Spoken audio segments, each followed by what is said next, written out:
Começando o nosso papo de hoje. Como é que vocês estão? Segunda-feira. Segunda-feira, sua linda, né? Nós estamos aí começando a semana. Por aqui, muita animação, né? E tô um pouquinho cansada também, né? Esse mês de abril tem sido um mês bem puxadinho, tenho estudado bastante. Mundinho da tia, seja bem-vindo, Ju. Ju, minha aluna super. Muito feliz de ter vocês aqui na nossa live. E hoje nós vamos falar sobre o papéis, né? Sobre o que cada profissional dessa área de educação de surdos faz, né? Vamos falar sobre isso hoje. E eu espero que vocês estão me ouvindo direitinho, estão me ouvindo? Selma, seja bem-vinda! Sabe por quê? Porque tem uma obra aqui, gente, tem uma obra, né, em construção perto do meu prédio. E eu tô ouvindo um barulhinho danado. Vocês me falem aí, me falem se vocês estão me ouvindo direitinho, porque qualquer coisa a gente muda de lugar, enfim, a gente marca a live para outro dia. Brincadeira, para outro dia não, vai ser hoje mesmo.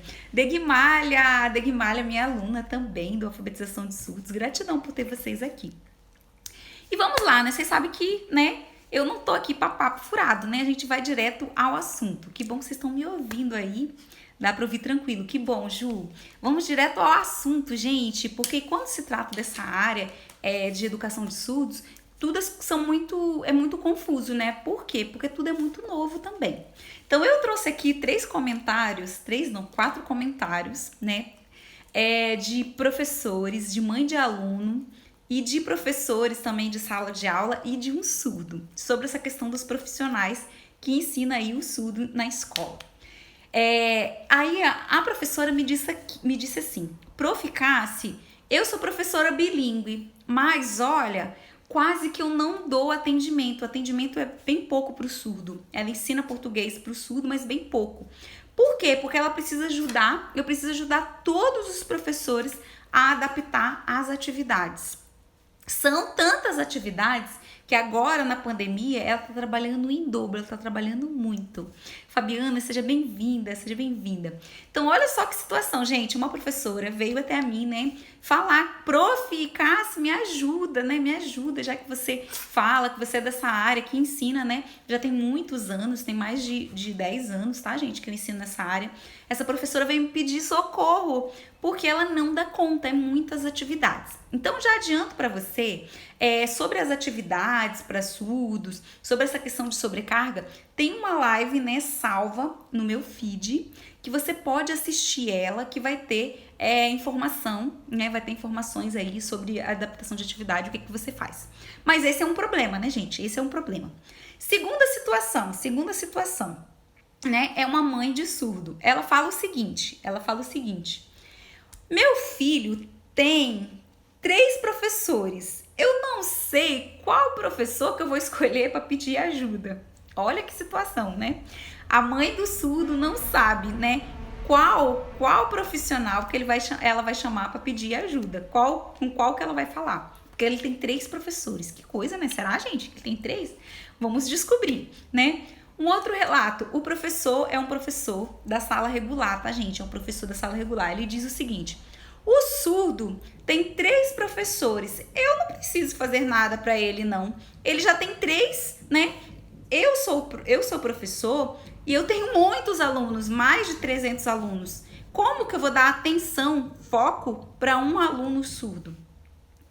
Né? Vamos descobrir aí será que esse professor da sala regular, ele tem que ajudar, tem que dar apoio a esse aluno surdo? Vamos descobrir, né? A gente vai saber aqui hoje nessa live. E aí o quarto relato, né, é de um surdo, que ele fala assim, prof, eu tenho 3 professores de Libras, né?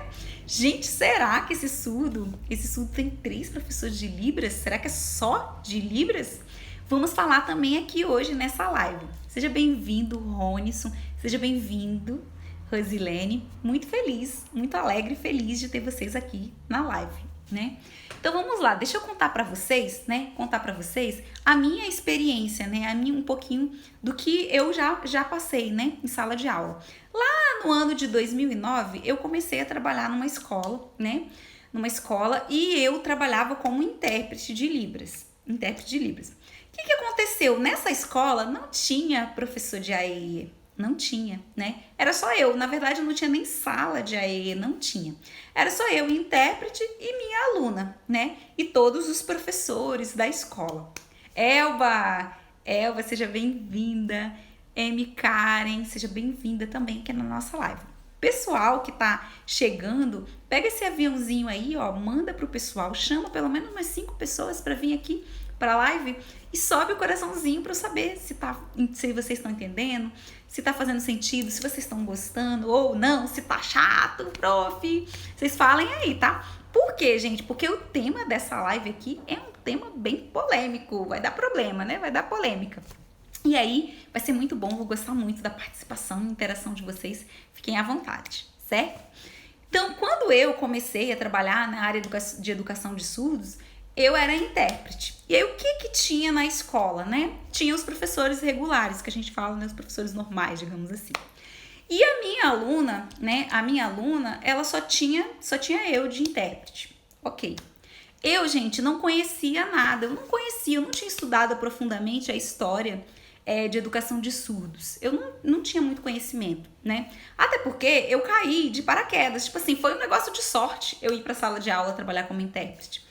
O meu foco não era isso na época, né? Na época eu tava com vontade de fazer administração, eu trabalhava nessa área de comércio, né?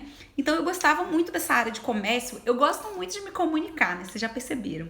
Eu gosto de me comunicar, eu gosto demais. E na época eu tava super interessada em fazer uma faculdade de administração. Mas antes, né, por eu ter a minha irmã surda, a Rosilene, eu comecei a fazer um curso de intérprete de Libras que foi dado, né, na época pela igreja, né, pela igreja que eu frequentava na época.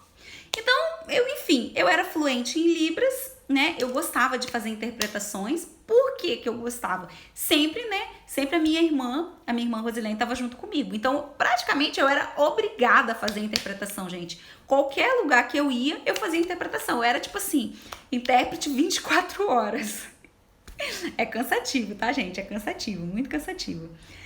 Crislane, que legal, seja bem-vinda. Então, gente, eu ficava cansada. Mas quando eu fui pra escola, né, pra escola inclusiva, eu era só intérprete. E o que eu percebi, né? Eu percebi que a minha aluna não sabia ler o português, não sabia, mas ela sabia Libras, né? Ela era fluente em Libras, ok.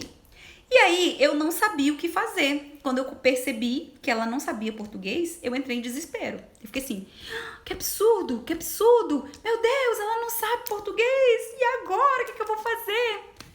A Elba colocou, gosto muito de ouvir seus relatos e vivências. Gratidão, Elba, isso tudo é verídico, tá? Então, gente, eu entrei em desespero, eu fiquei doida, eu pirei. E aí eu pensei, eu não sei o que eu faço com essa aluna. Eu vou ficar aqui tranquilamente sendo intérprete, porque eu sou intérprete, o intérprete é responsável pela comunicação, eu vou interpretar, eu vou traduzir e tô nem aí, né? Tipo assim, português, Libras, ensinar pra minha aluna? Não, deixa pra lá. Porque, na verdade, dentro de mim eu não sabia o que fazer, como fazer isso, como ensinar português pro surdo, como ensinar Libras também. Então eu fiquei lá, né, quietinha, não avisei os professores, enfim. Dava resposta para minha aluna, marcava no livro a resposta. Nas provas, minha aluna só nota boa, gente, só notão. E aí ela foi aprovada. Foi aprovada, passou. E eu com aquela culpa, gente, sentindo culpa, sentindo tristeza, sentia raiva, me sentia muito, muito, muito triste, muito frustrada. Porque eu pensava, eu preciso fazer, né, a diferença na vida dessa aluna. Não posso ficar aqui, né, fingindo, fazendo de conta. Não posso. Então foi onde eu comecei a procurar, pesquisar, entrevistar pessoas, né, que já trabalhavam na área de educação de surdos e, enfim. Quando eu comecei, depois no outro ano, no ano seguinte, eu comecei, né, com foco em ensinar o português para minha aluna surda. E aí eu pegava um monte de atividades da internet, tirava cópia de livros de alfabetização de ouvintes. Eu pegava, gente, pegava tudo e mostrava, levava para a sala de aula, e dava para minha aluna. Resolveu? Não, não resolveu. Ela tinha, né, uma ocupação para fazer ali, uma atividade para fazer, mas ela não aprendia o aprendizado, ela não desenvolvia o aprendizado de português, certo? E aí, gente, foi onde depois, quando eu comecei a estudar, o que eu percebi, né? Nós temos a lei de Libras, que é a Lei 10.436, que aconteceu em que ano? Em 2002. Pensa, gente, a Libras é uma língua nova, muito nova. Ela é criança, ela é quase bebê. Ela é quase bebê. E aí, gente, ok. Libras, né, pela lei, né, Libras é uma língua, né, oficialmente reconhecida, né, reconhecida aqui no Brasil, né? É a língua, né, Libras é a língua dos surdos, da comunidade surda. Ok. E aí, gente, depois nós tivemos o decreto 5626, que aconteceu no ano de 2005. Nesse decreto, que eu amo, né? Amo, assim, esse decreto. Lá, gente, o foco explica, né, quais profissionais vão ensinar os surdos. Foi aí, gente, que depois que eu descobri, que eu encontrei esse decreto, gente, eu comecei a cobrar a escola. Por quê, gente? Eu tava sozinha. Eu era só uma intérprete, preocupada em ensinar minha aluna surda português, preocupada em ensinar ela mais Libras. E eu era intérprete responsável pela comunicação. Era uma loucura. Bruna, Ju, sejam bem-vindas. Eliana, gratidão. Eliana, que bom ter vocês aqui. Pessoal que tá chegando, manda um aviãozinho aí, manda os aviãozinhos. Chama mais gente para vir aqui para a live, tá? Eu espero que vocês estejam ouvindo certinho ou entendendo a Libras aqui, né? Que eu tô fazendo Libras também. Porque tem uma obra aqui perto e tá fazendo um barulho danado, né, gente? Enfim. Continuando o que eu tava falando, gente, no ano seguinte que eu adotei diversas atividades para ensinar a minha aluna, eu descobri, aí eu comecei a estudar muito, estudar, comprar livros, fazer cursos de Libras, estar em contato com a comunidade surda daqui da onde eu moro, né? Na época era mais em Cachoeiro, que atualmente eu moro em Venda Nova, aqui no Espírito Santo. E aí, gente, eu descobri o decreto 5626. Então eu já sabia que o surdo, ele tem direito ao quê? Ele tem direito a um professor bilíngue para ensinar ele o português. Ele tem direito a um professor de Libras para ensinar ele Libras como a L1 que a gente fala, que é a primeira língua, né? E aí, no caso, o português é L2, que é a segunda língua, certo? Além disso, ele tem direito a um intérprete, né? Que vai ser o profissional que vai ficar ali na sala de aula interpretando, responsável sim pela comunicação, né? Pela interação do surdo com os ouvintes, com professores, com alunos, com todo mundo, certo? E eu era só uma intérprete, preocupada, desesperada, loucamente, né? Louca, morrendo de vontade de ensinar português e ensinar Libras para minha aluna, certo? E detalhe, gente, na hora de pagar, eu só recebia, né, o meu salário como intérprete. Não era nem como professora, tá, gente? Não era como professora, era como intérprete. E aí eu descobri isso. Mas aí você vai perguntar, você que tá aí, tá fazendo sentido, gente? Se tá fazendo sentido? Estão gostando? Estão entendendo? Sobe o coraçãozinho. Então, nós falamos aqui que o aluno surdo, né, de acordo com o decreto, ele tem direito ao professor bilíngue, né, que vai ensinar português como segunda língua. Ele tem direito ao professor de Libras, né? Pode também ser instrutor, né? Se for de nível médio, é instrutor de Libras, pode também. E preferencialmente, né, o foco é que esse professor de Libras seja surdo, né? A lei explica isso. E também tem direito a um intérprete que vai fazer a comunicação, a interação, né, de tudo que está acontecendo. Maravilha, Selma! Que bom, gratidão. Aí, gente, aprendi. Comecei a cobrar a minha diretora da escola, né? Até porque a escola não tinha sala de AEE, que por lei, gente, a escola precisa ter a sala de AEE, que é o atendimento educacional especializado, né? Um atendimento especial aí para os alunos, não só para surdo, né? Mas para deficiente intelectual, quem tem síndrome de Down e por aí adiante. Então, gente, aí eu comecei a cobrar a escola. A diretora falava que não sabia de nada, que eu tava ficando doida. Eu mostrava o decreto, gente, eu mostrava o decreto. Então, você, né, professor, você, professora, que trabalha em inclusão de surdos, você tem que ter consciência, você tem que saber isso, né, do decreto. Porque talvez você é só intérprete. Eles te contrataram para ser intérprete, estão te pagando como intérprete, mas talvez você está ensinando português, você está ensinando Libras, você está fazendo tudo igual eu. E fazer tudo, gente, me deixava exausta, né? Graças a Deus eu tenho gratidão pela essa exaustão, porque eu tive que estudar muito, eu tive que fazer curso, eu tive que pesquisar, fazer pós na área de Libras, na área de educação de surdo, comprar livros, estudar muito. E graças a esse esforço, né, todo esse esforço, hoje eu tenho um método aí de alfabetizar surdos, né, eu tenho um curso de alfabetização de surdos, né, hoje eu tenho o curso Super Libras. Foi graças a tanto esforço em estudar, aprender e colocar na prática tudo que eu aprendia. E criar também, né, gente, porque às vezes o que eu aprendia, que eu ia colocar na prática, na vivência ali, na experiência, dava errado. E aí era onde eu tinha essa percepção de criar coisas novas. Certo. Aí você vai me fazer a seguinte pergunta. Tá, Cassiane, né? Então, o aluno surdo, ele tem 3 profissionais para ajudar ele. Então, o professor realmente da sala regular, né? O professor de português, o professor de matemática, o professor de ciências, de geografia, de biologia, de física, realmente não precisa ensinar esse aluno. Será, gente? Não, gente. Esse professor, o professor da sala regular, das diversas disciplinas, ele precisa também ensinar esse aluno. Porque o aluno é dele também. É dele também.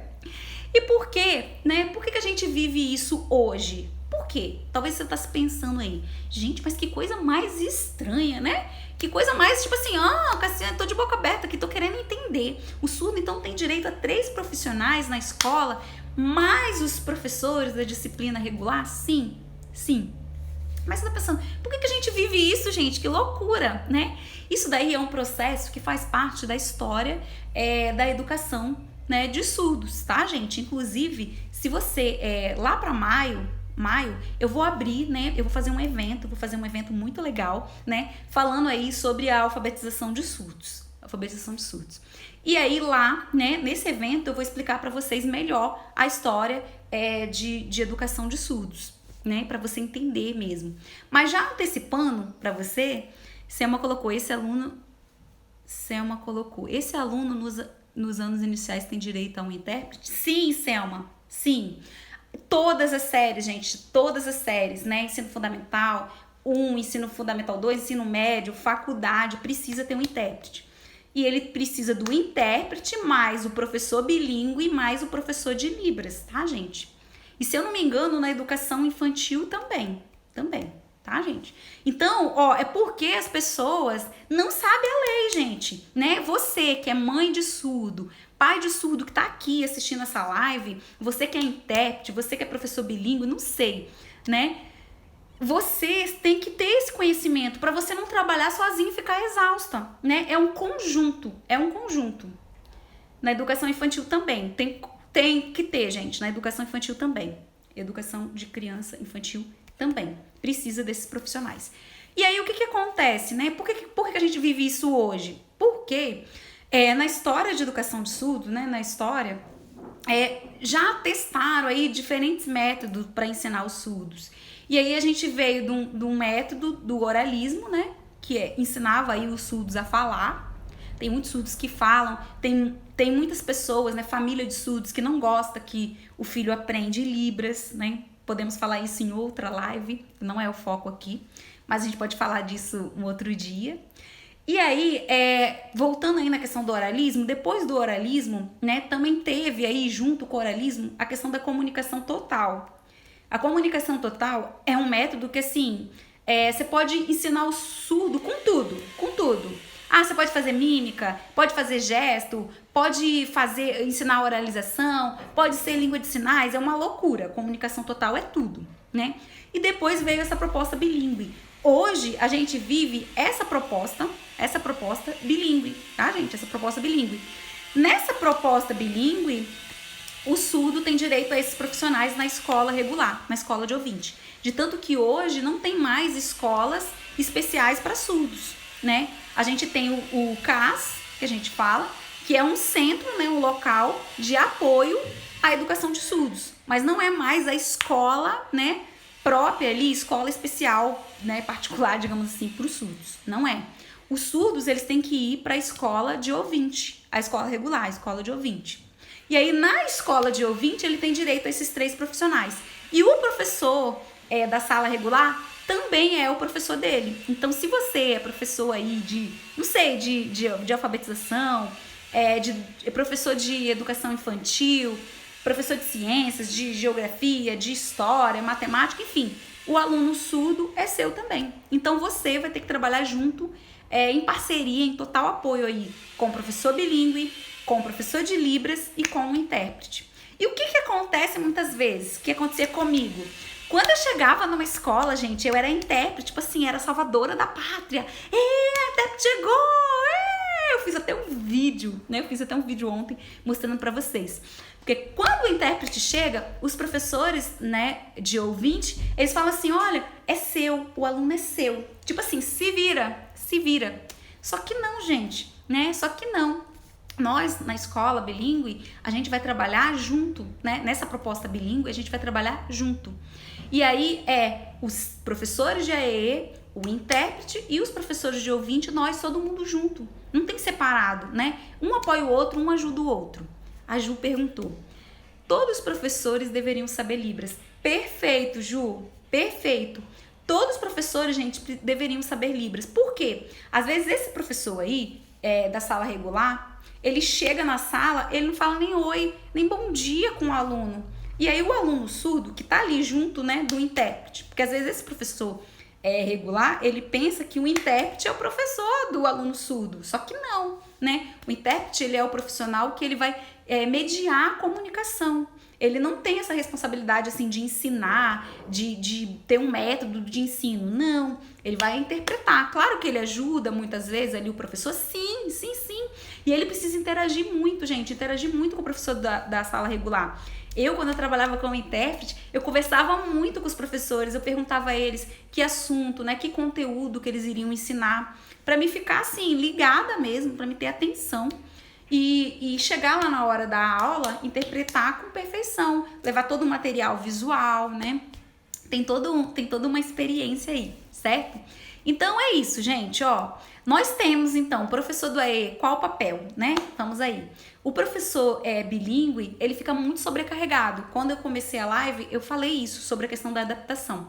Porque às vezes o professor da sala regular, ele pensa que o aluno é só desses professores do AE. E aí ele não ajuda esses professores. Aí esses professores, gratidão, Duda, me chama de linda. Esses professores do AE, às vezes ficam, gente, com muita responsabilidade, sobrecarregados. Porque os professores da sala regular, né, envia todas as atividades para esse professor adaptar. Aí o que acontece? Perde o foco. O foco do professor bilíngue é ensinar português como segunda língua, né? E fica nessa loucura toda de adaptar, e não consegue, às vezes perde o foco. O professor de AEE tem que ajudar os professores da sala regular? Sim, com certeza. Tem que interagir, tem que dar orientação, tem que explicar, tem que conversar sobre o aluno surdo. Mas ele não pode ficar o tempo todo fazendo adaptação. Ele tem que dar dica de como esse professor vai adaptar. Porque, na verdade, é esse professor que vai ter que realizar as adaptações. Certo, gente? Então é isso. Nós temos esses 3 profissionais aí, o intérprete responsável mais pela interação, pela comunicação, ele vai ajudar, tem situações, gente, se o intérprete ele trabalhar sozinho, ele vai ter que fazer, ele vai ter que ensinar Libras, ele vai ter que ensinar português, mas o que você vai fazer se você for intérprete? Você vai solicitar, você vai ter que cobrar à escola os professores, o professor bilíngue e o professor de Libras. E, gente, isso é maravilhoso. Por quê que é maravilhoso? Porque o surdo vai aprender mais com esses 3 profissionais. E, além disso, os professores de alfabetização de surdos, os professores de Libras vão ter trabalho, gente. Vão ter trabalho, vão ter o salário, vão ter dinheiro, né? É uma oportunidade de trabalho. Então, a gente tem que solicitar, tem que cobrar. Você é mãe de surdo? Cobra os profissionais, né? Só repetindo aqui, o decreto é o 5626 de 2005. É o decreto que explica essa situação dos profissionais e outras coisas também. Certo, gente? Ó, gratidão. Se fez sentido, se vocês gostaram de aprender aqui, sobe os comentários, né? Eu vou me esforçar para essa live ficar no feed, ficar salva no feed.